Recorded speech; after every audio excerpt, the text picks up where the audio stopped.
അടിച്ച് പാസ്സാക്കി. ആ കൂട്ടത്തിൽ വ്യക്തിപരമായിട്ട് ഒന്നോ രണ്ടോ പേർക്ക് അത് ഇഷ്ടമല്ലായിരുന്നു. എങ്കിലും ഒരു യോഗ തീരുമാനം എന്ന നിലയിൽ മിക്കവാറും എല്ലാവരും ധാരണയിലേക്ക് വന്നപ്പോൾ എൻ്റെ സ്വന്തം അഭിപ്രായം ഞാൻ മാറ്റിവെച്ചു. ഇടപെടൽ നന്മയ്ക്കും പൊതുവായിട്ടുള്ള താല്പര്യങ്ങൾക്കും കീഴ്വഴങ്ങി ഞാനും സഹകരിച്ചു. ഈ തീരുമാനം രൂപതയിൽ അറിയിച്ചു. രൂപതയിൽ നിന്ന് അത് പാസ്സാക്കി കിട്ടുന്നതിന് മുൻപേ തന്നെ വിയോജിപ്പുള്ള 2 പേർക്ക് വേണമെങ്കിൽ പരാതി കൊടുക്കാം. അവർ രൂപതയിലേക്ക് പരാതി അയച്ചു. അപ്പോൾ ബിഷപ്പ് ഒന്നുകൂടെ അന്വേഷിച്ചു എന്താണ് തർക്കം. അപ്പോൾ തർക്ക വിഷയം പരിശോധിച്ച് കഴിഞ്ഞപ്പോൾ യോഗ നിശ്ചയം എല്ലാം പരിശോധിച്ച് കഴിഞ്ഞപ്പോഴും ഒരു ന്യൂനപക്ഷം പേരിലെണ്ണാവുന്ന ഏതാനും പേർക്ക് ചില അഭിപ്രായ വ്യത്യാസങ്ങൾ അവരുമായിട്ടൊന്ന് സംസാരിച്ചു. കുറച്ചുകൂടെ അവർ വാദങ്ങൾ മനസ്സിലാക്കി അവരംഗീകരിച്ച് അവരെയും കൂടെ ഉൾപ്പെടുത്തി ആ യോഗ തീരുമാനം അംഗീകരിച്ചു. തുടർന്ന് എല്ലാ നടപടികളും പൂർത്തിയായി. നമ്മൾ പള്ളി യോഗത്തിൽ നടക്കുന്ന കാര്യങ്ങൾ അതല്ലേ. 1000 വീടുള്ള ഒരു ഇടവക പള്ളി യോഗം പൊതുയോഗം വിളിച്ചപ്പോൾ 100 പേര് കക്ഷിയെ വന്നിട്ടുള്ളൂ. ബാക്കി 900 പേര് യോഗത്ത് വന്നിട്ടില്ല. യോഗത്ത് വന്നവർ എടുത്ത തീരുമാനം അത് അനുസരിച്ച് ഇവർ ബാധ്യസ്ഥരാണ്. ഈ 900 പേര് ഞാൻ യോഗത്ത് പോയിട്ടില്ല എന്ന് പറഞ്ഞ കാര്യമൊന്നുമില്ല. അപ്പോൾ ഇടവര നന്മയ്ക്ക് അതുകൊണ്ടല്ലേ രൂപതാധ്യക്ഷൻ കുറേ കൂടി ഉത്തരവാദിത്തത്തോട് കൂടി അത് പരിശോധിക്കുന്നത്. ഇത് ഇടവര നന്മയ്ക്ക് ഉപകരിക്കുമോ വേണ്ട അന്വേഷണം നടത്തി എന്നിട്ടെടുത്ത തീരുമാനം നമ്മൾ ബാധ്യസ്ഥരാണ്, നമ്മൾ അംഗീകരിക്കണം. ഒരു മെത്രാനും ഒരു മാർപ്പാപ്പായും നമ്മൾ നശിക്കാൻ ആഗ്രഹിക്കും. മാർപ്പാപ്പയ്ക്ക് വേറെ ജോലിയും പണിയൊന്നുമില്ലേ?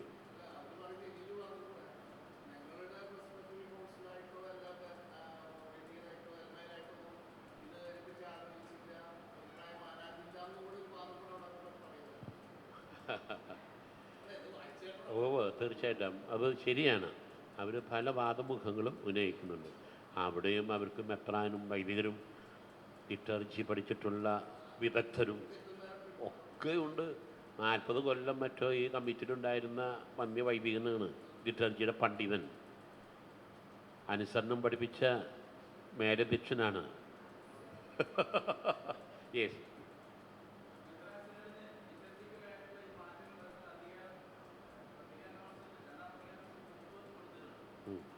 അതായത് ഈ മാറ്റങ്ങൾ വരുത്തുക എന്ന് പറയുന്നത് നമ്മുടെ ഒരു സഭ ചർച്ചസോ യൂരിസ് റോമിൽ നിന്നാണ് നേരത്തെ തന്നെ നിർദ്ദേശം.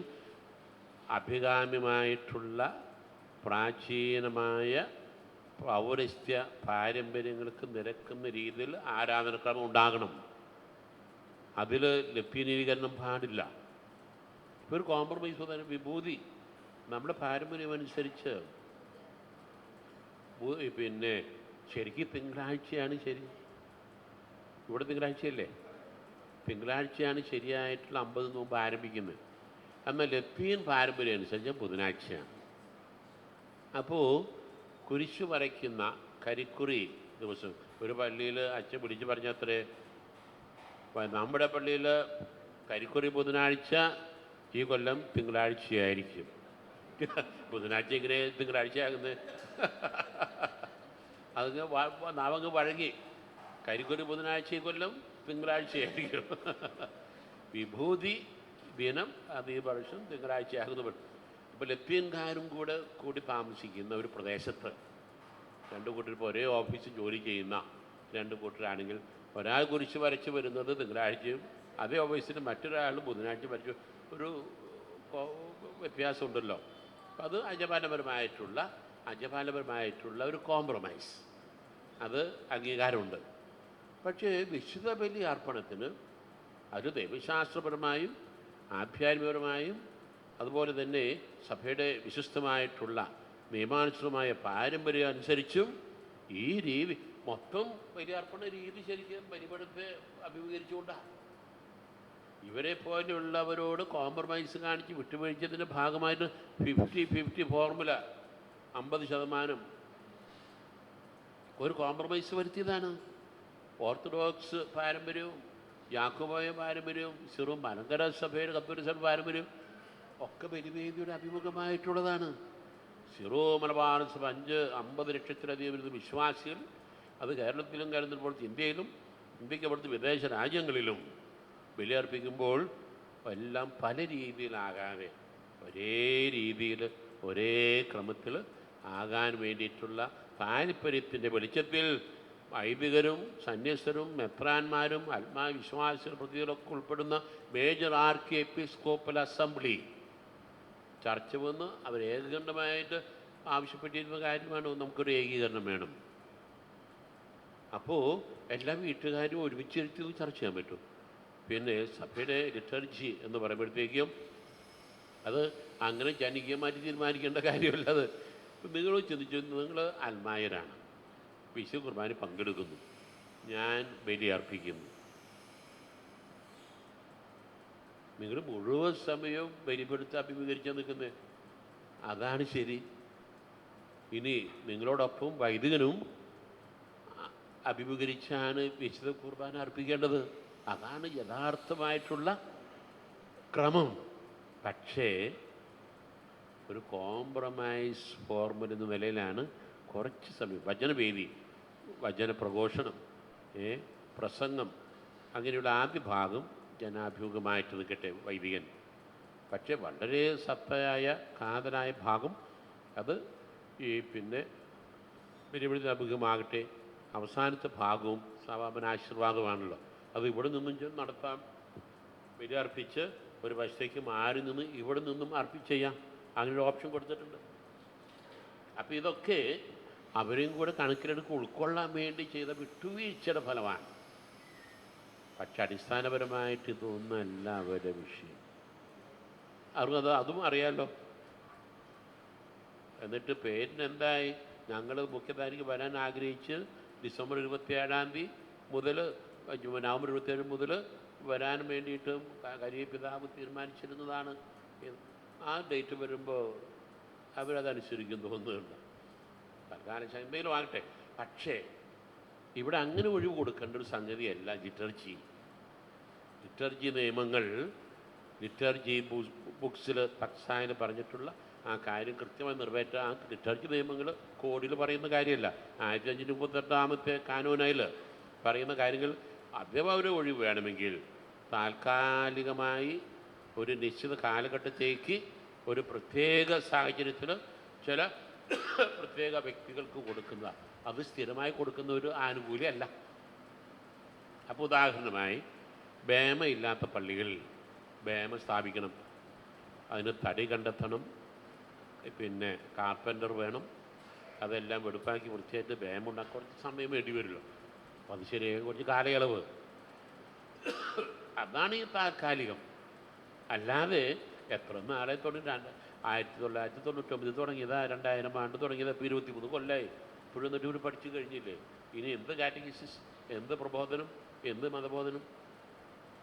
എന്നിട്ട് വീണ്ടും ഈ പറഞ്ഞവർ മാറി മാറി ചിന്തിച്ചുകൊണ്ടിരിക്കുന്നു. അപ്പോൾ സഭയുടെ ഐക്യത്തിനും കൂട്ടായ്മയ്ക്കും ഘടകവിരുദ്ധമായിട്ടുള്ള ചില നിലപാടുകൾ അത് അംഗീകരിക്കാൻ ബുദ്ധിമുട്ടുണ്ട്. അപ്പോൾ ഞങ്ങളങ്ങ് ഒഴിവാക്കി, ഞങ്ങൾക്ക് മാത്രം ഒരു എക്സെപ്ഷൻ, ഞങ്ങൾക്ക് മാത്രം ഇങ്ങനെ കുർബാന ചൊല്ലാനായിട്ട് അനുവദിക്കൂ.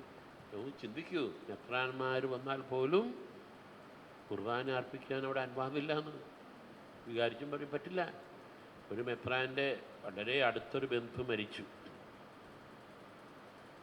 ആ മെത്രാൻ്റെ ബന്ധു എറണാകുളത്താണ്.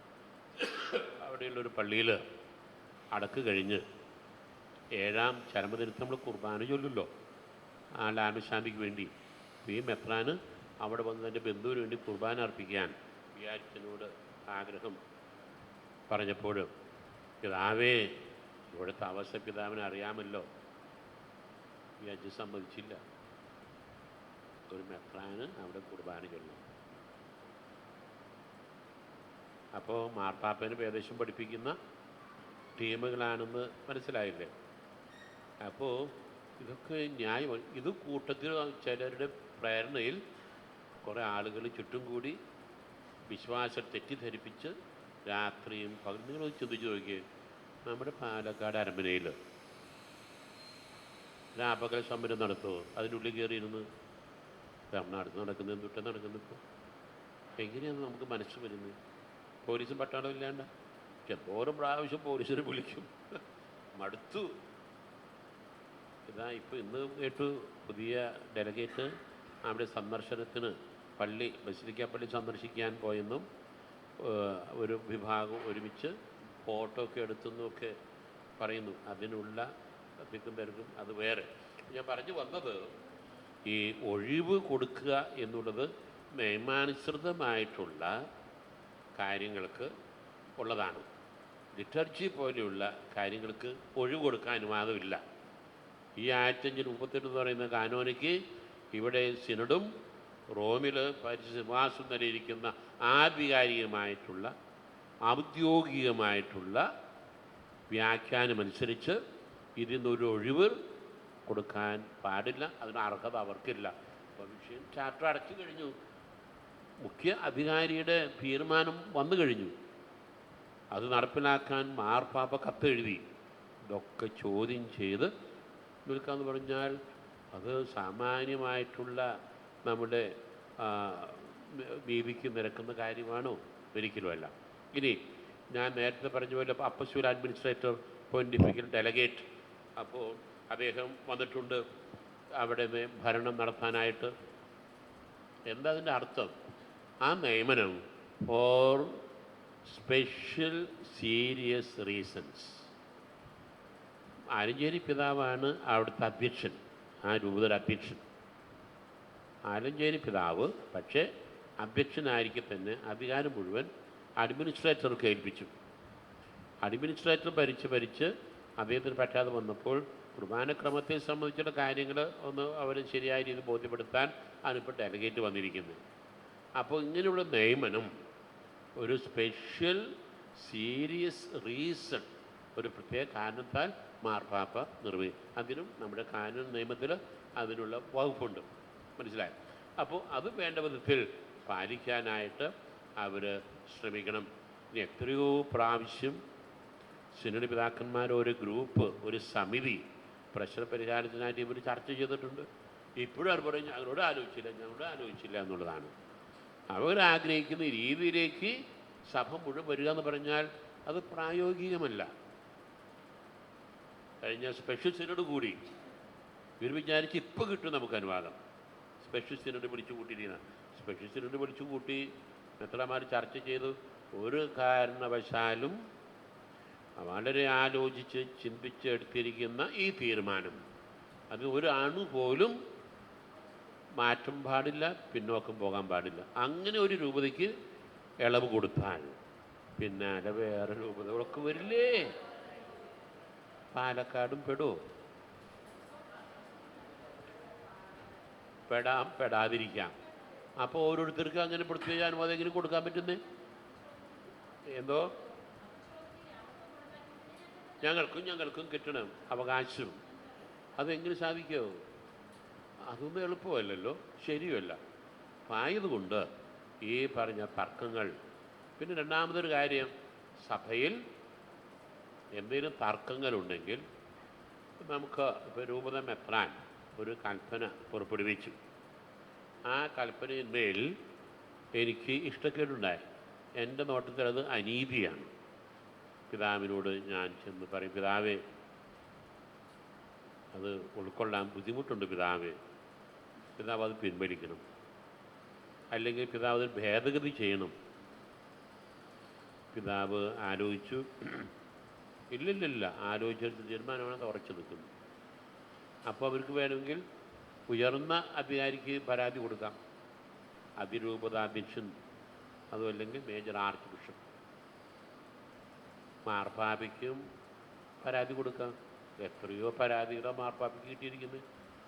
മാർപ്പാപ്പ മറുപടിയും കൊടുത്തു. ഇതൊന്നും നടപ്പിലാവുന്ന കാര്യമല്ല. അപ്പോൾ അവരെന്ത് ചെയ്തു? സിവിൽ കോടതിയിൽ കേസ് കൊടുത്തു. ക്രിസ്തീയമായിട്ടുള്ളൊരു കാര്യം, സഭയുടെ വിശ്വാസമായിട്ട് ബന്ധപ്പെട്ട കാര്യങ്ങൾ സഭാധികാരികളാണ് അതിന് അന്തിമ തീർപ്പ് കൽപ്പിക്കേണ്ടത്. യേശുനാഥൻ മത്തായിയുടെ സുവിശേഷം 18-ാം അധ്യായത്തിൽ പറയുന്നുണ്ട്, നിങ്ങൾ രണ്ടുപേർ തമ്മിൽ തർക്കമുണ്ടെങ്കിൽ നിങ്ങൾ രണ്ടുപേർ മാത്രമായിരിക്കെ അത് പറഞ്ഞ് തീർത്ത് സമാധാനത്തിലായിരിക്കാൻ ശ്രമിക്കും. ഇനി അത് തീരുന്നില്ലെങ്കിൽ 1-2 സാക്ഷികളെ കൂടെ കൊണ്ടുപോയി ഈ കാര്യങ്ങളൊന്ന് ചർച്ച ചെയ്യും. എന്നിട്ട് ശരിയാകുന്നില്ല എങ്കിൽ സഭയെ അറിയിക്കും. ആധികാരികമായിട്ട് സഭ അതിൽ ഇടപെടുന്നു. സഭയെയും കേൾക്കാൻ ഇവർ തയ്യാറല്ല എങ്കിൽ തീർച്ചയായും വിജാതീയരായിട്ട് കാണുക, ശത്രുവായിട്ട് കാണാനല്ല, ഒരു വിജാതീയനായിട്ട് കാണുക, അവനായിട്ട് ഇടപെടൽ ഒന്ന് ചുരുക്കുക. ഇത് യേശു പഠിപ്പിച്ച നിയമമാണ്. ഉടനെ കോടതിയിൽ കേസ് കൊടുക്കാനല്ല, സിവിൽ കോടതി പോകാനല്ല യേശു ആവശ്യപ്പെട്ടിരിക്കുന്നത്. ഇപ്പം എത്ര സിവിൽ കേസുകളാണ് നടന്നുകൊണ്ടിരിക്കുന്നത്. ഞാൻ ഓർക്കുന്നു, ഞങ്ങളുടെ രൂപത എന്ന് പറഞ്ഞാൽ മനസ്സിലായില്ലേ, ഇരിഞ്ഞാലക്കുട. ഒരു ദിവസം രൂപത കച്ചേരിയിൽ 65 വയസ്സ് പ്രായമുള്ള ഒരു മനുഷ്യൻ വന്നിരിക്കുക. അപ്പോൾ വികാരി ജനറൽ അദ്ദേഹത്തിൻ്റെ പഴയ വികാരിച്ചനാണ്. അപ്പോൾ ഒരു സ്വാതന്ത്ര്യം ഉണ്ടല്ലോ, എന്നെ അറിയും. അപ്പോൾ വികാരിച്ചിൻ്റെ അടുത്ത് വന്നു, അവസരപ്പെട്ട എന്തൊക്കെയുണ്ട് വിശേഷം, ഇരിക്കുക. അങ്ങനെ വർത്തമാനം പറഞ്ഞു വന്നപ്പോൾ ഇയാൾ പറഞ്ഞു, അച്ചോ ഞാൻ ഒരു പരാതിയായിട്ട് വന്ന്. എന്താ എൻ്റെ പരാതി? പരാതി മറ്റൊന്നുമല്ല, അച്ഛൻ ആരെയും ഞാൻ കല്യാണം കഴിഞ്ഞു, ഭാര്യയുണ്ട്, 2-3 മക്കളുണ്ട്. 3 മക്കളും കല്യാണം കഴിഞ്ഞു. അതിലൊരാൾ തറവാട്ടിൽ കുടുംബസമേതം ഞങ്ങൾ ഒരുമിച്ചാണ്, ബാക്കി 2 പേരും വേറെ താമസിക്കുന്നു. വീട്ടിൽ ഭാര്യയ്ക്കും എൻ്റെ മക്കൾക്കും കുടുംബത്തിനും എന്നെ അവർക്ക് വേണ്ട. നന്നായില്ല, എന്നെ അവർക്ക് വേണ്ട. ഇതാണ് പരാതി. എന്താ മാഷേ, എന്ത് മറുപടിയാണ് ആ മനുഷ്യനോട് നമുക്ക്? എന്താ വേണ്ടേ? എന്നെ അവർക്ക് വേണ്ട, പരാതിയായിട്ട് അരമനയിൽ വന്നിരിക്കുകയാണ്. എന്തു ചെയ്യും? അയാൾ കൂട്ടിച്ചേർത്തു, എനിക്ക് ഡൈവോഴ്സ് വേണം. ഭാര്യയും 3 മക്കളും, മക്കളെ കല്യാണം കഴിഞ്ഞു, ഇപ്പം എന്നെ അവർക്ക് വേണ്ട, അതുകൊണ്ട് എനിക്ക് ഉടനെ വിവാഹമോചനം വേണം. ഇതുമായിട്ട് വന്നിരിക്കുന്നത്. അപ്പോൾ നമ്മുടെ ബഹുമാന്യനായ ഷാജി മാഷല്ലേ, ജെയിംസ് മാഷ് ഇതിലിടപെട്ടു. എന്ത് സഹായ മാഷ് പറഞ്ഞു കൊടുക്കുക? ഉപദേശം.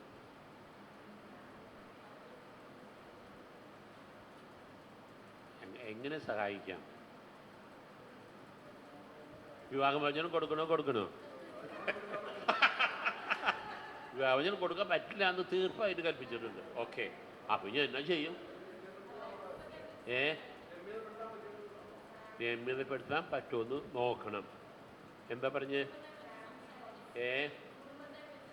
ആ കുടുംബത്തെ, ഭാര്യയും മക്കളെയും വിളിച്ച് ഒന്ന് സംശയം, എന്താണ് തർക്ക വിഷയം, പരിഹരിക്കാവുന്നതാണോ ഒന്ന് പരിശോധിക്കുക. ഓക്കെ, അതൊക്കെ നടത്തി. തർക്ക വിഷയം കിറാമുട്ടി പോലെയുള്ളതാണ്. ആ മുട്ടി വെട്ടിയാലും പൊളിയില്ല. ഇയാൾക്ക് വിവാഹമോചനം കിട്ടിയാടങ്ങും. നമുക്ക് കൊടുക്കാൻ പറ്റുമോ? എന്ത് ചെയ്യും? അപ്പോൾ സമാധാനിപ്പിച്ച് വിചാരിച്ചെന്നടച്ച് അയാളെ പറഞ്ഞയച്ചു. സന്തോഷമായിട്ട് താൻ വീട്ടിൽ പോയി ഭാര്യയുടെ മക്കൾ സ്നേഹമായിട്ടൊക്കെ കഴിയുക. വയസ്സായില്ലേ, ഇനി ഒന്നും ഇതിനു വേണ്ടി ഇറങ്ങി പുറപ്പെടണ്ട.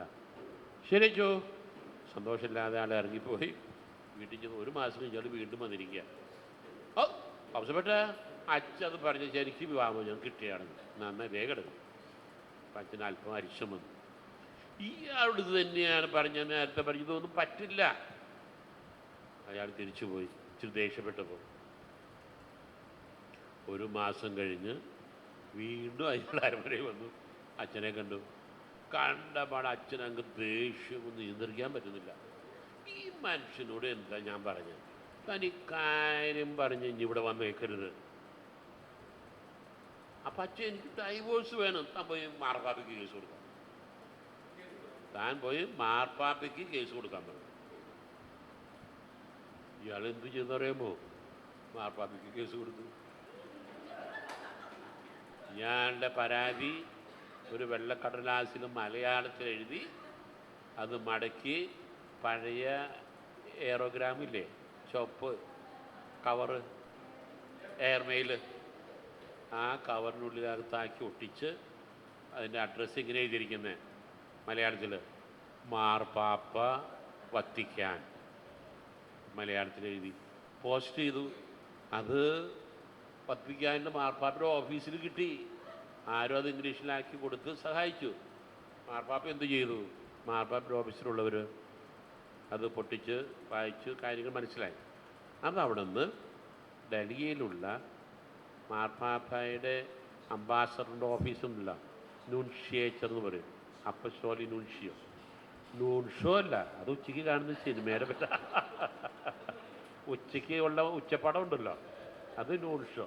ഇത് നൂൺസിയോ, നാൻസിയോ, അപ്പസ്തോലിക് നാൻസിയോ. അവരെ ഓഫീസിലെത്തിയിരിക്കുന്നു. നാൻസിയോ, അപ്പസ്തോലിക് നാൻസിയോ എന്ത് ചെയ്തു? ഒരു കവറിംഗ് ലെറ്ററുമായിട്ട് രൂപതാ മെത്രാന് കത്തെഴുതിയിരിക്കുന്നു. ഇത് ഉള്ളടക്കം ചെയ്ത് മെത്രാൻ പതിരുദ്ധം മാർപ്പാപ്പയുടെ കത്ത് നൂൺഷിയേച്ചർ വഴി നമ്മുടെ കാര്യം ഇത് എന്താണാവോ? പെട്ടെന്ന് ജിജ്ഞാസയോട് കൂടെ പൊട്ടിച്ചു, തുറന്ന് വായിച്ചു. അതിൽ എഴുതിയിരിക്കുന്നത് എന്താണെന്ന് അറിയാമോ? എന്തായിരിക്കും എഴുതിയിരിക്കുക? ഇങ്ങനൊരു പരാതി ഇവിടെ വന്നിട്ടുണ്ട്. ഓക്കെ, ഇനി എന്താണ് മറുപടി? നിങ്ങൾ അന്വേഷിച്ച്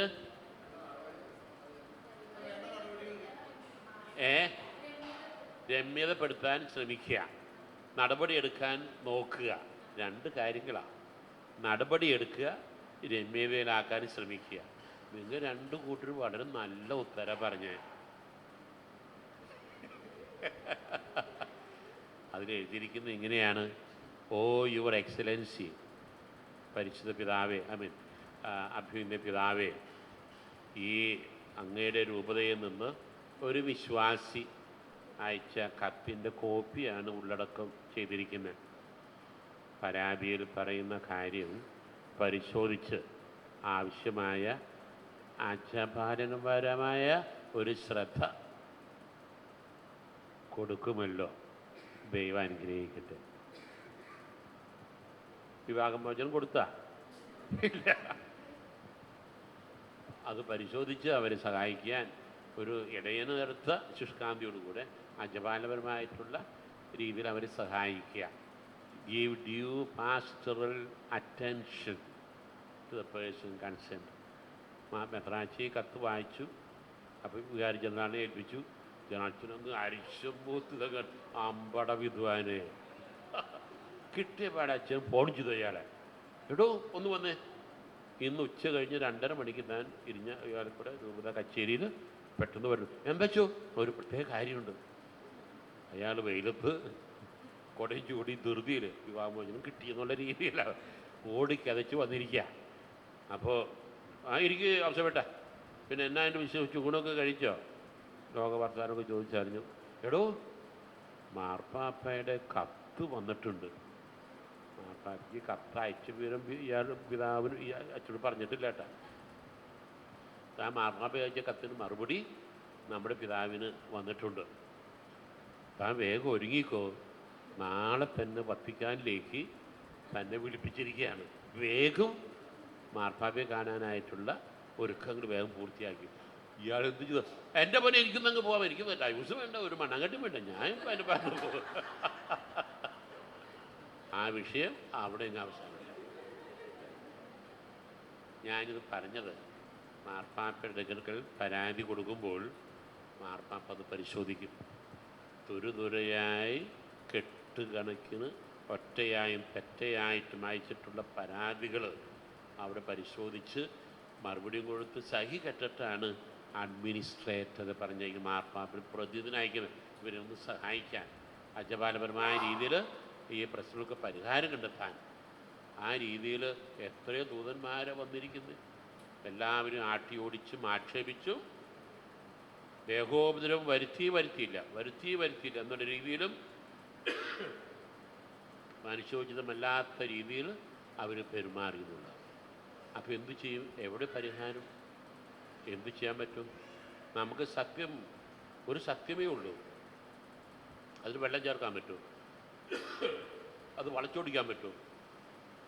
എല്ലാവരും എനിക്കിഷ്ടമായാലും ഇഷ്ടമായില്ലെങ്കിലും ഉച്ചയ്ക്ക് 5 അംഗങ്ങളുള്ള എൻ്റെ കൂടെ പഠിച്ച എൻ്റെ ഒരു സഹപാഠി സ്കൂളിൽ കല്യാണമൊക്കെ കഴിഞ്ഞ് കുടുംബജീവിതം നയിക്കുന്ന ആളാണ്.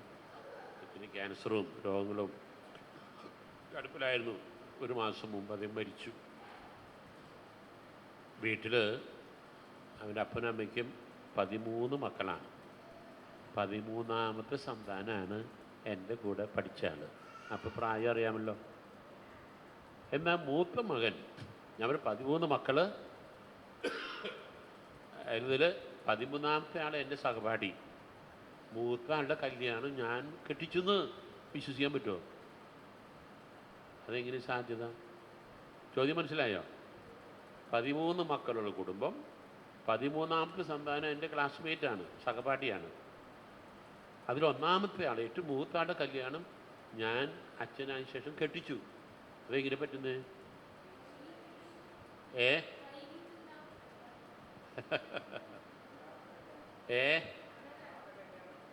ശരിക്കും പറഞ്ഞാൽ നിങ്ങൾ രണ്ടുപേരും പറഞ്ഞ കാര്യങ്ങൾ എത്ര അർത്ഥവത്തായിരിക്കുന്നു.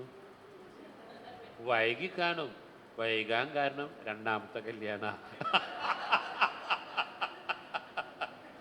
അപ്പം ഞാൻ നിരിഞ്ഞാലക്കുടയാണ്. അപ്പം സ്വന്തം ഇടവകയിൽ വെച്ച് നടത്താൻ ആൾക്ക് ഇഷ്ടമല്ല. വയസ്സായില്ലേ, മക്കളുണ്ട്. മക്കളുടെ കല്യാണം കഴിഞ്ഞു, ഭാര്യ മരിച്ചു. അപ്പോൾ വീണ്ടും അയാൾ കല്യാണം കഴിച്ചു. ഭർത്താവ് മരിച്ച വേറൊരു സ്ത്രീയെ കല്യാണം കഴിച്ചു. അപ്പോൾ ഇരിഞ്ഞാലക്കുട കത്തീഡ്രലിൽ വെച്ച് ആ രണ്ടാം വിവാഹം ഞാൻ ആശീർവദിച്ചു.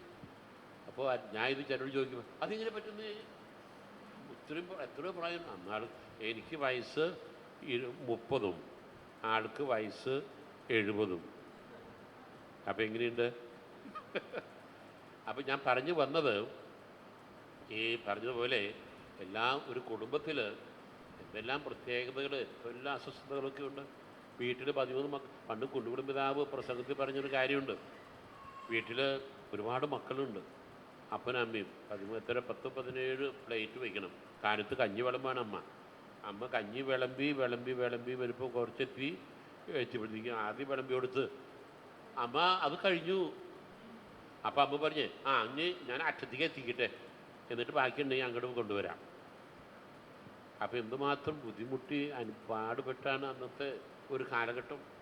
ഇനി അതൊക്കെ പോകട്ടെ, വീട്ടിൽ കറി ഉണ്ടാക്കി, അതിൽ പലഹാരം ഉണ്ടാക്കി, എല്ലാവർക്കും ഇഷ്ടപ്പെടുമോ? ഇഷ്ടപ്പെട്ടില്ലെങ്കിലും ഇത് കഴിച്ചേ പറ്റൂ. അത് ഒരുമിച്ച് ഒരൊറ്റ വെപ്പേ ഉള്ളൂ. ഒരാൾക്ക് ഇഡ്ഡലി, മറ്റൊരാൾക്ക് ദോശ, ഒരാൾക്ക് ചപ്പാത്തി, ഒരാൾക്ക് പുട്ട്, ഒരാൾക്ക് ഇടിയപ്പം, ഒരാൾക്ക് പൂരി, ഒരാൾക്ക് ബ്രെഡ്, ഒരാൾക്ക് നൂലപ്പം. ഇതെങ്ങനെ സാധിക്കുന്നത്? ഒറ്റ ഇനം നാളെ നമുക്ക് വേറൊരിനം മാറ്റി പിടിക്കാം. അങ്ങനെ ഒരു ദിവസം മാറി ഞങ്ങളുടെ സെമിനാരിലായിരുന്നപ്പോൾ, മൈനർ സെമിനാരിയിലെ പഴയാറ്റ പിതാവ് റിട്ടയർ ചെയ്ത് സെമിനാരിലാണ് താമസിച്ചിരുന്നത്. ഭക്ഷണം കഴിക്കുന്ന എല്ലാവരും ഒരുമിച്ചാണ്. ഒരു ദിവസം ഇഡ്ഡലിയാണ് കാലത്ത്. അപ്പോൾ 10ാം ക്ലാസ് കഴിഞ്ഞ് സെമിനാരി വന്നിരിക്കുന്ന ആളാണ്. അപ്പോൾ സെമിനാരി വന്ന് ഇയാൾക്ക് ഇഡ്ഡലി ഇഷ്ടപ്പെട്ടില്ല. കഴിക്കാതെ പുള്ളി എണീറ്റിട്ട് ക്ലാസ്സിൽ പോകണം. ഇത് കഴിക്കാതെ പോകുന്നത് പിതാവ് കണ്ടു. ആടെ വിളിച്ചു, എന്തേ ഒന്നും കഴിച്ചില്ലല്ലോ? അപ്പോൾ ആ കുട്ടി പറഞ്ഞേ, പിതാവേ എനിക്ക് ഇഡ്ഡലി ഇഷ്ടമല്ല, അതുകൊണ്ടാ. അപ്പം പിതാവ് പറഞ്ഞേ, അത് പറ്റില്ല ഏട്ടാ, അത് ഇഷ്ടപ്പെട്ട് കഴിക്കണം. തോന്നുന്ന പോലെ അങ്ങ് പറ്റില്ല, കഴിക്കണം. ഇഷ്ടമില്ലെങ്കിലും അങ്ങനെ ശീലിക്കണം. ഇന്നത്തെ കുട്ടികൾക്ക് അങ്ങനെ പറ്റുമോ? സമ്മതിക്കുമ്പോൾ വീട്ടിലങ്ങ് സമ്മതിക്കുമോ? ബഹളമായിരിക്കും. ഇത് പഴയ കാലമാണ്. അപ്പോൾ കാലം മാറി. എന്തിനൊക്കെ ധൃതിയിൽ പെട്ടെന്ന് ഒക്കെ ചെയ്ത് കൂട്ടണ്ടേ? അപ്പോൾ പിതാവ് ഒരു പുസ്തകം കൊടുത്തേ, ആധ്യാത്മികമായിട്ട് ബന്ധപ്പെട്ട ഒരു പുസ്തകം വായിക്കാൻ പറഞ്ഞു, മലയാളം. 10ാം ക്ലാസ് കഴിഞ്ഞ് വന്നിരിക്കുന്ന അതിൽ ഒരു വാചകം ഇങ്ങനെയാണ്: നാം എല്ലാ ദുരാശകളിൽ നിന്നും വിട്ടു നിൽക്കണം. ഇതാണ് വാചകം. ധൃതിയിൽ വായിക്കുക. നാം എല്ലാ കൂതാശകളിൽ നിന്നും വിട്ടു നിൽക്കണം. അച്ഛനാവാൻ പഠിക്കാൻ വന്നിട്ടുള്ള വിദ്യാർത്ഥിയെ പറയണേ, ഇത് എഴുതിയിരിക്കുന്നു, നോക്കി വായിച്ചാൽ പോരെ? അപ്പം അവൻ്റെ പെറുകിരിക്കട്ടെ, കൂതാശകൾ എന്നാക്കി. എന്ത് കൂതാശകൾ വിട്ടു നിൽക്കണോ? ഇവനെങ്ങനെ അച്ഛനാവണേ? അച്ഛനാകാൻ അധികം നാൾ നിന്നില്ലേ സെമിനാരിൽ? വേഗം ചീട്ട് കീറി. ഇതുകൊണ്ട് മാത്രമല്ല, മറ്റു പല കാരണങ്ങൾ കൊണ്ടും ചീട്ട് കീറി വീട്ടിലേക്ക് പോയി. അപ്പോൾ എല്ലാം വേഗത്തിൽ തോന്നിയ പോലെയൊക്കെ നടക്കുന്ന ഒരു കാലഘട്ടമാണ്. എന്തെല്ലാം വ്യത്യാസങ്ങൾ ഒക്കെ സംഭവിക്കുന്നു. അപ്പോൾ നിയമാനുസൃതം അച്ചടക്കത്തോടു കൂടെ എല്ലാ കാര്യങ്ങളും നിർവഹിക്കാനായിട്ട് സാധിക്കുക എന്നുള്ളത് എളുപ്പം അല്ല. അപ്പോൾ ഞാൻ പറഞ്ഞു വന്നത്, നമ്മുടെ മേലധികാരി, സഭയുടെ പരമാധികാരി, അത് മാർപ്പാപ്പയാണ്. മാർപ്പാപ്പയോട് അനുസരണവും വിധേയത്വവും പുലർത്തണമെന്ന് സഭയുടെ കാനൂൻ നിയമത്തിൽ എടുത്ത് പറയുന്നുണ്ട്. അത് നമ്മൾ അനുസരിച്ചേ പറ്റൂ. എല്ലാം എനിക്ക് വ്യക്തിപരമായി ഇഷ്ടമാണെങ്കിലും ഇല്ലെങ്കിലും അതനുസരിച്ചേ പറ്റൂ. പക്ഷെ ഇവരത് കൂട്ടാക്കുന്നില്ല. ഇനി ഇതിന് എന്തൊരു പരിഹാര മാർഗം നിങ്ങളാരും നിർദ്ദേശിക്കുകയാണെങ്കിൽ അത് മാർപ്പാപ്പയോട് പറയാമല്ലോ. ഈ പ്രശ്നം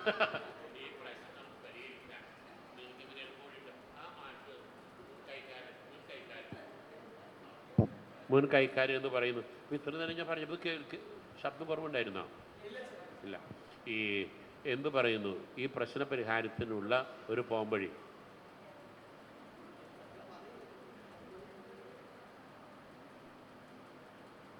എന്താ വേണ്ടേ? നമ്മൾ ബാധ്യസ്ഥരാണ്. നമ്മുടെ കാരണവന്മാരെ നമ്മളനുസരിച്ച് കീഴ്വഴങ്ങി, അതാണ് നമ്മുടെ വിശുദ്ധിയുടെ അർത്ഥം. മനസ്സിലായ? ഏത് ജീവിതാവസ്ഥയിലാണെങ്കിലും നമ്മുടെ മേലധികാരിക്ക് കീഴ്വഴങ്ങി ജീവിക്കുക, അതാണ് നമുക്ക് ഏറ്റവും കരണീയമായിട്ടുള്ള ഒരു കാര്യം. അപ്പോൾ ഈ പറഞ്ഞു വന്നത് ഈ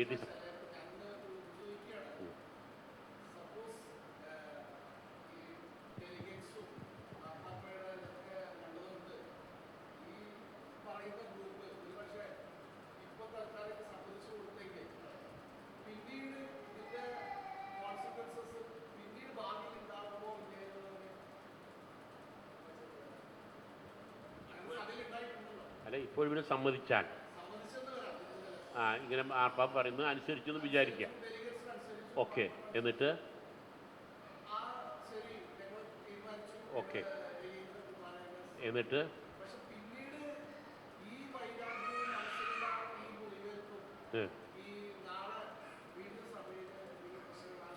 അങ്ങനെ ഇപ്പോൾ പലവട്ടമായല്ലോ. അവിടെ വന്ന് സിനഡിൻ്റെ മുൻപിൽ വന്ന് എല്ലാം സമ്മതിച്ച് ഒപ്പിട്ട് കൊടുത്തവരാണ് ചുവട് മാറ്റി പ്ലേറ്റ് മാറ്റി തോന്നിയ രീതിയിൽ വ്യാഖ്യാനങ്ങൾ നടത്തി പഠിച്ച് പരിഹസിച്ച് നമ്മുടെ സഭയെ പിന്നെ പൊതുസമൂഹത്തിന് മുൻപിൽ വളരെ അവഹേളിച്ച് നടക്കുന്ന നടപടി അതാണ്. അപ്പോൾ എത്രയോ ക്ഷമയാണെന്ന് ഓർക്കണം. ഇവരും നടപടിയെടുക്കാൻ പറ്റാണ്ടല്ല.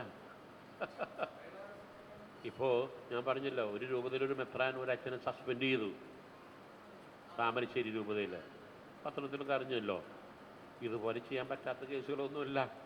നമ്മൾ ക്ഷമിക്കുന്നതൊക്കെ ശരിയാകും കാത്തിരിക്കുകയാണ് പ്രതീക്ഷയോടുകൂടെ. കാരണം അവർ മുതലെടുപ്പ് നടത്തുന്നു. ഇപ്പോൾ നമ്മളുടെ സഭയുടെ ക്രമം അനുസരിച്ച് ഈ നിയമങ്ങളൊക്കെ ഒരു അടുക്കും ചിട്ടിയും ഒരു ക്രമം ഉണ്ടാകാൻ വേണ്ടിയിട്ടാണ്, ഒരു ഡിസിപ്ലിൻ.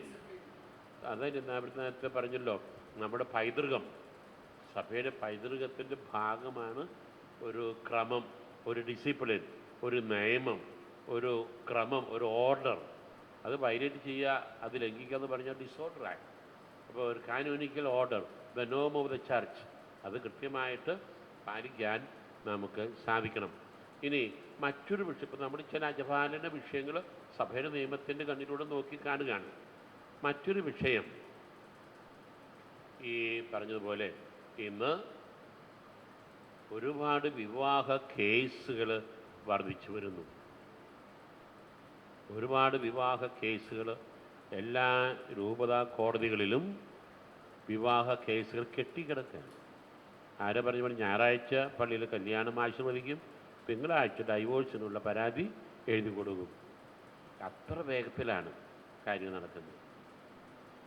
ഇതിനുള്ള അടിസ്ഥാനപരമായ കാരണം എന്താണ്? നേരത്തെ ഒരു ഡൈവോഴ്സ് വേണമെന്ന് പറഞ്ഞ ഒരാൾ വന്നല്ലോ, അത് 65-ാം വയസ്സിലാണ്. ഇന്ന് കല്യാണം കഴിഞ്ഞ് ഒരാഴ്ച ആയപ്പോഴത്തേക്കും ഡൈവോഴ്സ് വേണമെന്ന് പറഞ്ഞ് ആവശ്യപ്പെട്ട് വരുന്നു. എന്ത് ചെയ്യും? കാനോന 776 ദൈവം സ്ഥാപിച്ച പിന്നെ കുടുംബം അല്ലെങ്കിൽ വിവാഹം, ചർച്ച ഉണ്ടായി അല്ലേ? ആ ഗ്രൂപ്പ് ചർച്ച ചെയ്തു, 2 ഗ്രൂപ്പ് ചർച്ച ചെയ്തു, തീരുമാനമായി.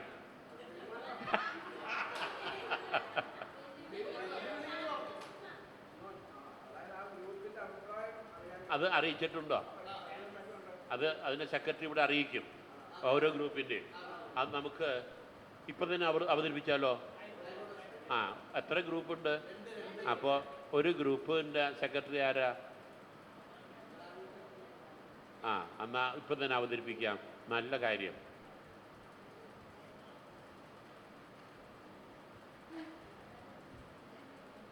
വളരെ രസകരമായ ചർച്ചയായിരിക്കുമല്ലേ? മൈക്ക്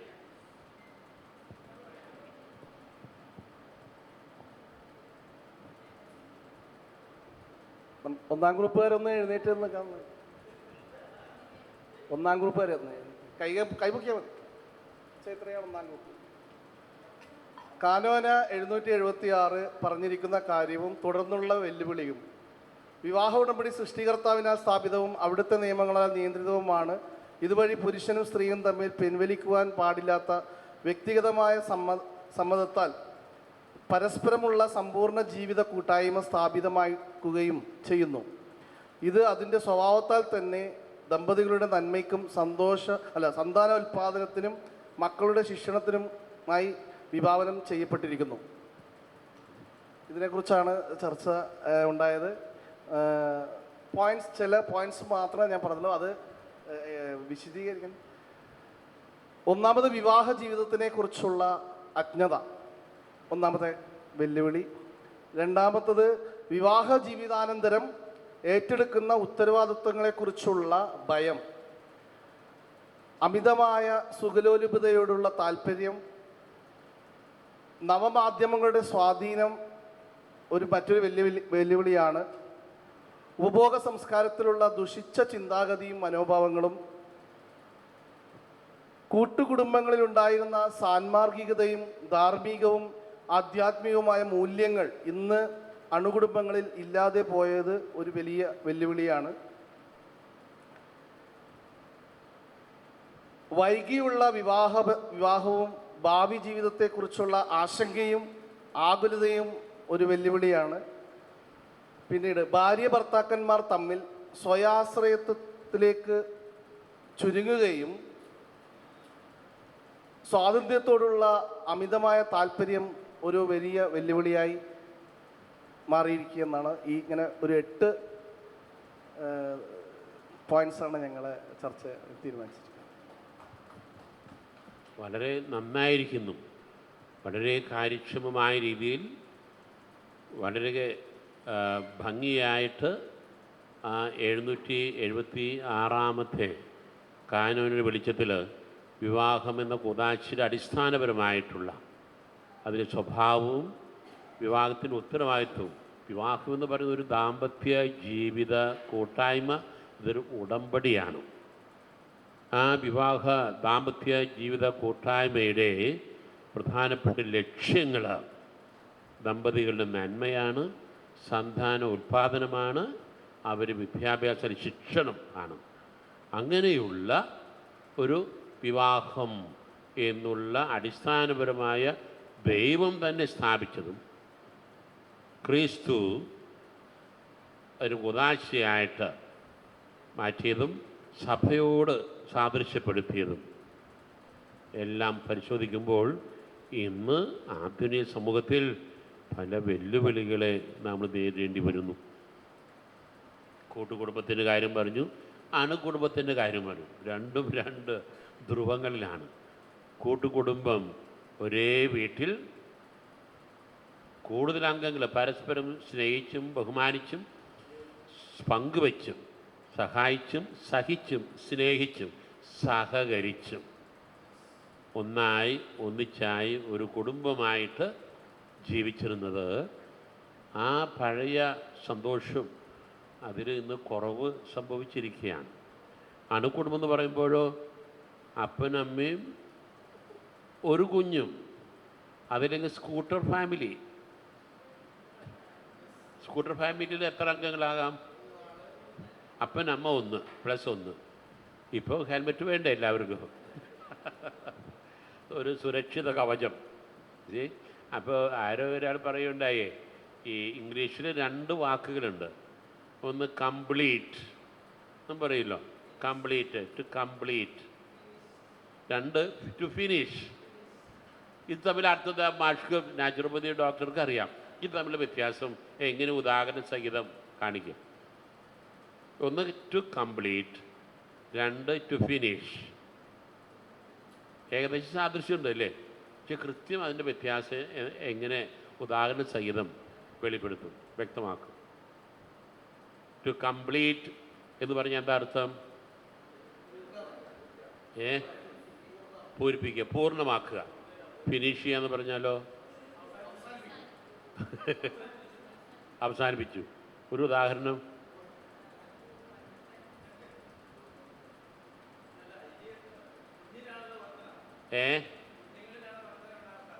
ആ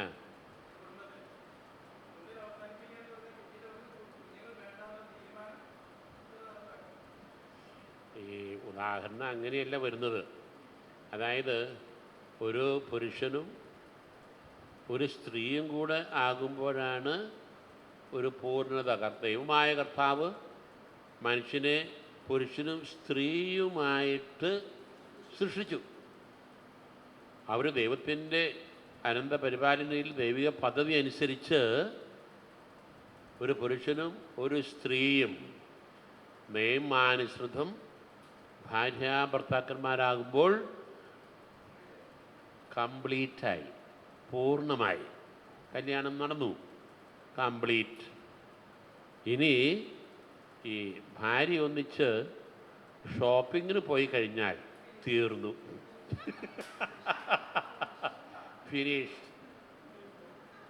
കാശ് പണം എത്ര ഷോപ്പിംഗ് നടത്തിയാലും മേത്തരം എല്ലാ ഫാഷനുള്ള ജൗളിത്തരങ്ങൾ വാങ്ങി മറ്റ് ആർഭാട സുഖലോലുപമായിട്ടുള്ള കാര്യങ്ങൾക്ക് വേണ്ടി എല്ലാം വാങ്ങി കൂട്ടുന്നതോടു കൂടി ഒറ്റ ഷോപ്പിങ്ങിന് കൂടെ തീർന്നു. ഫിനിഷ്. അയ്യോ, ഞാൻ നിഷ്പക്ഷനാണ്. ഇതെൻ്റെ കണ്ടുപിടുത്തമല്ല കേട്ടോ, മറ്റൊരാൾ പറഞ്ഞ് വ്യാഖ്യാനിച്ചതാണ്. To complete, to finish. Okay. അപ്പോൾ ഈ ഗ്രൂപ്പ് 1-ാം നമ്പർ ഗ്രൂപ്പിൽ വിഷയം അവതരിപ്പിച്ച് നിങ്ങളുടെ ചർച്ചയുടെ ഫലം ഇവിടെ അവതരിപ്പിച്ചതിൻ്റെ വെളിച്ചത്തിൽ വളരെ പ്രധാനപ്പെട്ട ചില വെല്ലുവിളികളാണ് അവിടെ സൂചിപ്പിച്ചിരിക്കുന്നത്. ഈ വെല്ലുവിളികളെ തരണം ചെയ്യാൻ പരിഹാര മാർഗങ്ങൾ വല്ലതും നിർദ്ദേശിച്ചിട്ടുണ്ടോ? അതിലേക്ക് കടന്നില്ല, ടൈമില്ല. വെല്ലുവിളികൾ ഇഷ്ടംപോലെയുണ്ട്. പക്ഷേ അതിലൊന്നെങ്കിലും പരിഹരിക്കാൻ എളുപ്പമല്ല. അങ്ങനെ വെല്ലുവിളികൾ എന്ന് പറഞ്ഞൊരു ലോകത്തിലാണ് നാം ഇന്ന് ജീവിക്കുന്നത്. ഇനി 2-ാമത്തെ ഗ്രൂപ്പോ? ആരാണ് സെക്രട്ടറി?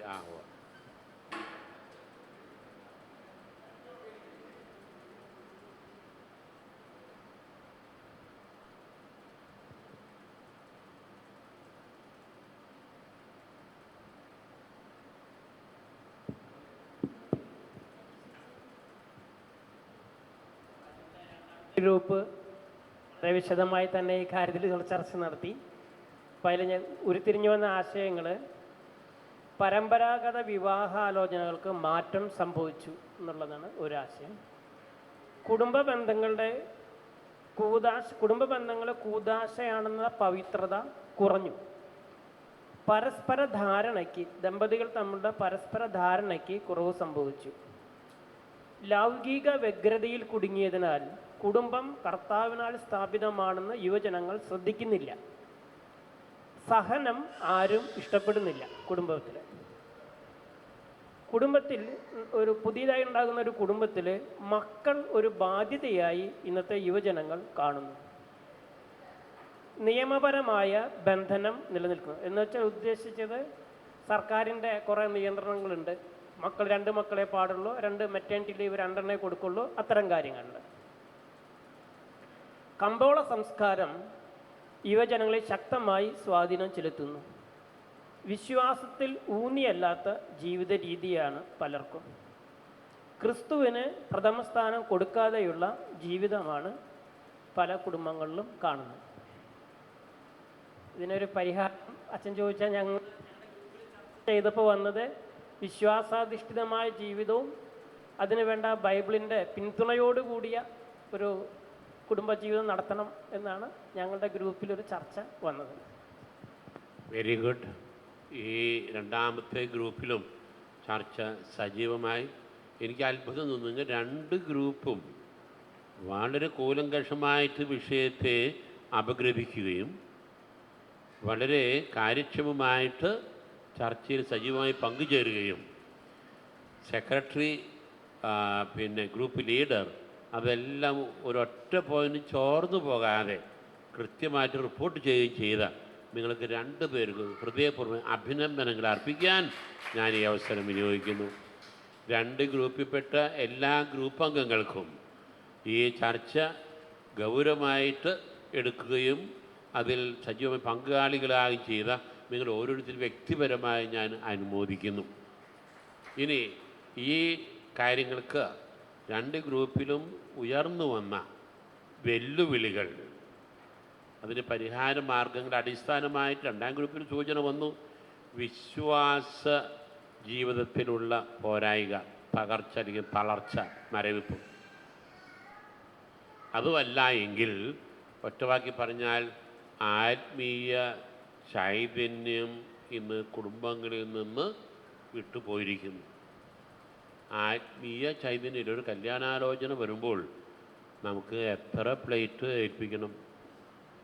ആലോചന വന്നു കഴിഞ്ഞാൽ ഏറ്റവും ആദ്യം കൂദാശ പരികർമ്മം ചെയ്യാൻ പള്ളിയിൽ അന്ന് ഞായറാഴ്ച 12:05 അല്ലെങ്കിൽ ഇട ദിവസമാണെങ്കിൽ ശനിയാഴ്ച ഒരു 10:30 മണിക്ക് സൗകര്യപ്പെടുമോ എന്ന് പള്ളിയിൽ അതിന് കൂദാശ പരികർമ്മം ചെയ്യാനുള്ള സമയവും സൗകര്യവും നമുക്ക് അനുവദിച്ച് കിട്ടുമോ എന്ന് വിചാരിച്ചതിനെ കണ്ട് ഉറപ്പ് വരുത്തതിന് മുൻപ് റിസപ്ഷനുള്ള ഹാള് എവിടെയാണ് കിട്ടുക? ഹാൾ ഉറപ്പാക്കിയിട്ടാണ് പള്ളിയിലെ കാര്യങ്ങൾക്ക് ചെല്ലുന്നത്. നാം കൊടുക്കുന്ന മുൻഗണന. ഇനി തെക്കും വടക്കും തമ്മിലുള്ള വ്യത്യാസം ഇവിടെ പാലക്കാട് അങ്ങനെയൊന്നും അറിയില്ല. 12:05 ആണോ കല്യാണം?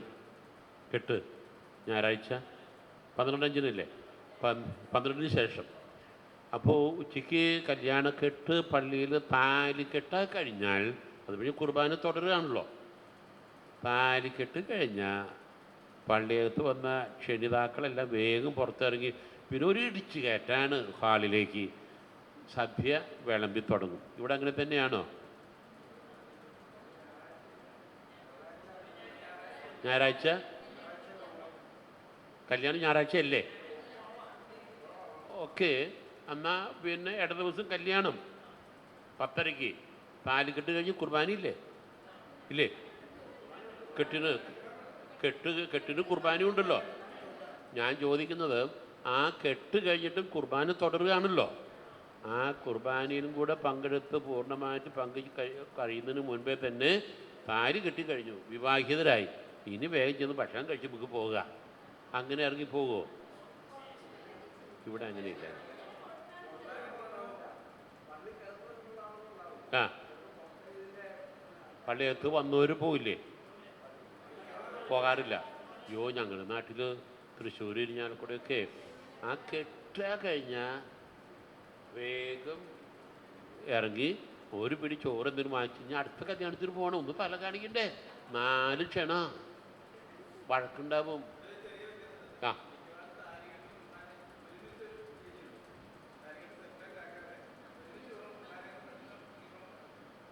അല്ല, എങ്കിലും താലി കിടക്കുമ്പോൾ വിവാഹം കഴിഞ്ഞല്ലോ. അത് അഴിഞ്ഞ് കഴിഞ്ഞ് ഉടനെ ഇറങ്ങുക ചിലർ. അപ്പം ചെറിയ വ്യത്യാസമുണ്ട്. തെക്കൻ രൂപതകളിൽ കണിശമായിട്ടും പൂർണ്ണമായ കുർബാനയിലും പങ്കെടുത്ത് കഴിഞ്ഞിട്ട് ഇവർ ഹാളിൽ വന്ന് അവർക്ക് റിസപ്ഷൻ ഉണ്ടല്ലോ. ആ റിസപ്ഷൻ അടിക്ക് ആ സദ്യയിലും പങ്കെടുത്തിട്ടാണ് അവർ പോകുക. നമ്മളിലെ പ്രത്യേകിച്ച് തൃശ്ശൂർ ഇരിഞ്ഞാലക്കുട ഭാഗങ്ങളിലൊക്കെ വ്യത്യാസം ഇതിന് ഞാൻ പറഞ്ഞു വന്നത് ഒരു പ്രധാന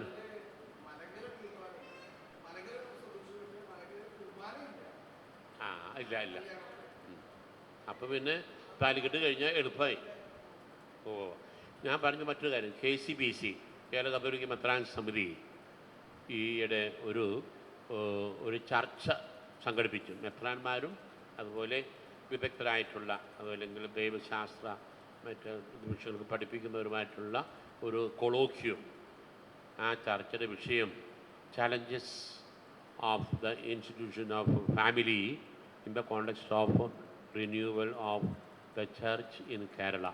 അതായത് കുടുംബ എന്നുള്ള ആ സംവിധാനത്തിനെതിരെ ഉയർന്നു വരുന്ന വെല്ലുവിളികൾ, പ്രത്യേകിച്ച് ഇന്ന് കേരള സഭാ നവീകരണം എന്ന് പ്രഖ്യാപിച്ചിട്ടുണ്ട്. ആ കോണ്ടെക്സ്റ്റിൽ കുടുംബ സംവിധാനത്തിനെതിരെ വെല്ലുവിളികൾ ഇതേക്കുറിച്ചൊരു ക്ലാസ്, ഒരു ചർച്ചായോഗം, സിമ്പോസിയം ഉണ്ടായിരുന്നു. അതിനകത്ത് ക്ലാസ്സിനിടയ്ക്ക് അവതാരകൻ പറഞ്ഞൊരു കാര്യം, ഇന്ന് വിവാഹിതരായിട്ടുള്ള അൽമായർ, അവർക്ക് സഭയിൽ വലിയ സ്ഥാനമൊന്നുമില്ല, ഒരു അംഗീകാരമില്ല. അവർക്ക് ഒരു അംഗീകാരം കൊടുക്കണം. അതിന് ഉദാഹരണം പറഞ്ഞത്, കുർബാനയിൽ മധ്യസ്ഥ പ്രാർത്ഥന ചൊല്ലുന്നിടത്ത് സമർപ്പിതരും അൽമായ പ്രേക്ഷിതരും എന്ന് കൂട്ടിച്ചേർത്തിട്ടുണ്ട്. ഓർക്കുന്നില്ലേ? സമർപ്പിതരും അൽമായ പ്രേക്ഷിതരും. അപ്പോൾ അവതാരം പറഞ്ഞ് അൽമായ പ്രേക്ഷിതർ എന്ന് പറയുമ്പോൾ അത് കല്യാണം കഴിക്കാത്തവരും ആകാമല്ലോ. അത് മാറ്റിയിട്ട് സമർപ്പിതരും വിവാഹിതരും എന്ന് എഴുതി ചേർക്കണമെന്ന്. നിങ്ങളുടെ അഭിപ്രായം എന്താ? അതിന് കാരണം മറ്റൊന്നുമില്ല. വിവാഹമെന്ന കൂദാശ നമ്മൾ ചർച്ച ചെയ്ത പിന്നെ കാനിൻ്റെ അടുത്ത പാരഗ്രാഫിൽ വരുന്നതാണ്. ഭാര്യ ഭർത്താക്കന്മാർ ദമ്പതികൾ ദൈവത്തിൻ്റെ പ്രത്യേകമായ കൃപാവരം കൊണ്ട് അവർ കോൺസെക്രേറ്റ് ചെയ്യപ്പെട്ടവരാണ്, പ്രതിഷ്ഠിക്കപ്പെട്ടവരാണ്, കൗദാശ വരപ്രസാദത്താൽ ശക്തി പ്രാപിച്ചവരാണ്. മനസ്സിലായോ? അങ്ങനെ ദൈവത്തിൻ്റെ കൃപാവരം. ഇനി ജീവദായകമായിട്ടുള്ള കൃപാവരത്തിന് തുല്യ അവകാശിനിയാണ് സ്ത്രീയും. പുരുഷനും സ്ത്രീയും തുല്യരാണ്. അപ്പോൾ അങ്ങനെയുള്ള ആ കൃപാവരത്തിന് തുല്യതയുള്ള വിവാഹം കുദാശയിലൂടെ പ്രതിഷ്ഠിക്കപ്പെട്ട, കോൺസെൻട്രേറ്റ് ചെയ്യപ്പെട്ട അങ്ങനെയുള്ള ആ അൽമായ വ്യക്തികളുടെ അവരുടെ ഡിഗ്നിറ്റി, അന്തസ്സ്, ആ മഹാത്മ്യം അത് മനസ്സിലാക്കിക്കൊണ്ട് കുർബാന പുസ്തകത്തിലും അൽമായ പ്രേക്ഷിതൻ എന്നതിന് പകരം വിവാഹിതർ എന്ന പേര് എഴുതി ചേർക്കണമെന്നൊരു നിർദ്ദേശം പിതാക്കന്മാർക്ക് നൽകുന്നുണ്ടായിരുന്നു. ഞാൻ പറഞ്ഞു വന്നത് വളരെ പ്രാധാന്യമുള്ള ഒരു വിഷയമാണ്. ചുരുക്കത്തിൽ ദൈവത്തിൻ്റെ കൃപാവരം സ്വീകരിക്കുന്ന, അങ്ങനെ ആത്മീയ ചൈതന്യത്തിൽ രൂപപ്പെടുന്ന ഒരു ദാമ്പത്യ ജീവിതം, ഒരു കുടുംബ ജീവിതം, അവിടെ ഏത് വെല്ലുവിളികളെയും ഏത് പ്രതിസന്ധി ഘട്ടങ്ങളെയും ഏത് പ്രതിബന്ധങ്ങളെയും തരണം ചെയ്യാനുള്ള ആത്മശക്തി കിട്ടും. ഇന്ന് ആത്മീയ ചൈതന്യം അല്ലെങ്കിൽ ക്രിസ്തീയ ചൈതന്യം നമ്മുടെ കുടുംബങ്ങളിൽ നിന്ന് ഇല്ലാതായിത്തീരുന്നു. അപ്പോൾ വിവാഹാലോചന തന്നെ പള്ളിയുമായിട്ട് ബന്ധപ്പെട്ടതിലേക്ക് ഉപരി കുറച്ചുകൂടെ ഭൗതികമായ കാര്യങ്ങളിലേക്ക് ശ്രദ്ധ തിരിയുന്നു. ഇനി സന്ധ്യാപ്രാർത്ഥനയ്ക്ക് യുവജനങ്ങൾ, മക്കൾ എത്ര പേരുണ്ട്?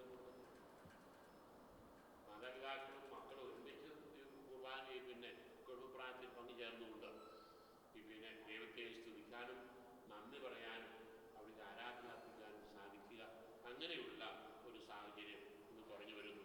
അപ്പോൾ വെല്ലുവിളികളെ പരിഹരിക്കാൻ പ്രധാനമായിട്ട് ആത്മീയ ചൈതന്യം, ആ കൂദാശ അത് ഓഫ് ചെയ്തിട്ടില്ല, അതുകൊണ്ടായിരിക്കും.